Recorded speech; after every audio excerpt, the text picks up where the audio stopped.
Hi, I'm Dale Sellers, Executive Director of 95 Network, and I want to thank you for the opportunity just to share with you a few minutes about a topic that I'm so passionate about.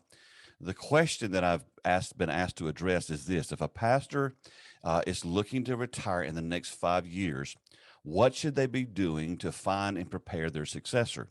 Well, my immediate thought is just to go to one of the things that we teach in one of our one-day conferences, and we call it the Jesus model of leadership, or the Jesus model of discipling. And I think it applies for this particular topic very well. I'm passionate about this because if you look across the landscape of the church across America, whether it's a small church, a mid-sized church, a large church, a mega church, it appears that we don't do a real good job of preparing to hand off our ministry to the next person, of raising up successors. So let me give you three things that we teach in our conference that I think apply here today that will be helpful. Number one is you have to identify. Obviously, that's a simple answer. You got to find somebody. But I want you to remember something, that diamonds and gold have dirt on them when you first find them. And so will probably the person that you raise up to lead behind you. Great leaders don't come to you ready made. In fact, if someone comes to you ready made, it's probably because they came from another church, and more than likely they're going to go to another one eventually. And so, don't always look for the person who has it all together yet. When you identify someone, look at their gifts, their talents, and they may be kind of raw right now, or as I would say, a diamond in the rough. But here's what I want you to look for. The most important thing to look for when you're identifying is look more for potential than polish. Look for someone who has the potential to be a great leader, to care about people, to influence people, versus someone who's really slick and got it all together. The second thing you want to do is you want to influence. One of the most important keys to discipling, especially the way Jesus did, a younger person, is to have a back and forth conversation with them, a dialogue, if you will. There's just no questions off limits. Now, again, sometimes because we wait too late to raise up a successor, we don't want to answer their questions, and we don't allow time for the process to develop in them, to help them to get their footing, if you will, as a leader.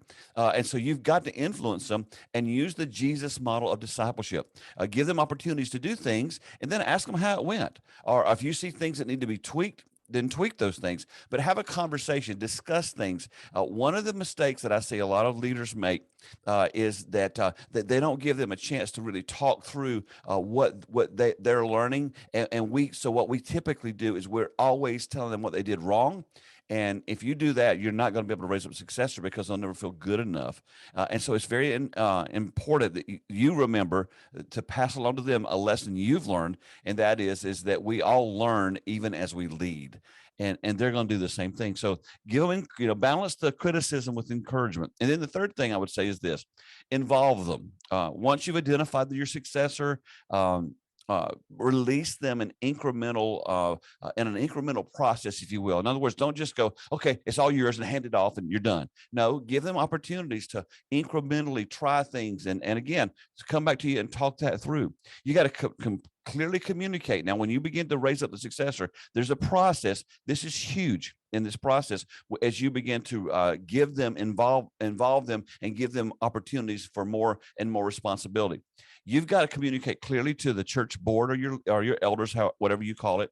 Then the next level of people, once you've done that, is communicate with your staff, those volunteer staff people, and the different levels of leadership you have in your church. The next thing to do would be any other next level leaders. Maybe they're assisting people.